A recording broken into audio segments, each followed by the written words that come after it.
in the diverse world we live in, people use different kinds of devices. Some people use tablets, there's different sizes of screens, different types of phones, and there's not a standard resolution for all of these devices.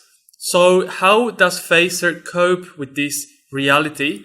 Well, you can use different scaling modes. So far, we haven't used any of them. So as you can see now, imagine that this is the size of the screen. See that the game only uses a small portion. If, on the other hand, the screen is much smaller, our game doesn't adjust to that smaller space.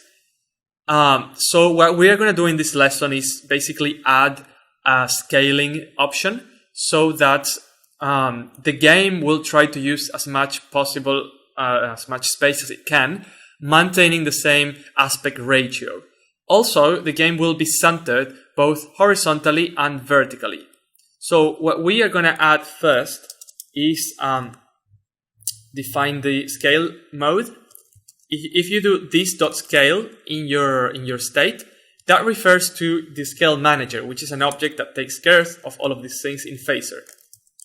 We'll define the scale mode to phaser.scalemanager.showAll. Let's reload the game and see what has changed. See how now the game will try to use as much possible space, but maintaining the aspect ratio. So this is one scaling mode that Phase has to offer. And regarding the game being centered, we can also define that by doing scale.page align horizontally equals true, and also instead of horizontally, vertically equals true, and that will make the game align. So it's not really going to fit all sizes and devices, but it's definitely an improvement compared to not having that at all. Another thing which is related to this same aspect, which I wanted to show you, is how you can use the Chrome developer tools. There's an area here which gives you options for phone emulation. Very basic emulation is currently disabled. Toggle this to enable. So now we can select different famous or popular types of device, and it will show you what the game is going to look like on that device.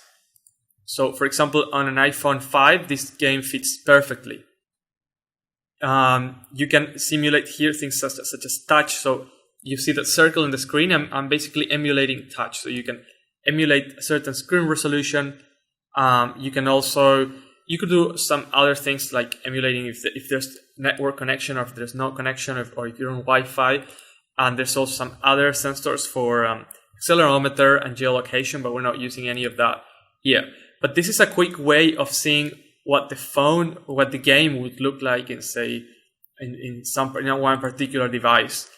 It gives you that advantage, so that you know the exact dimensions of the device, of the screen ratio, and it's a very useful tool that you should definitely have as part of your usual tool set.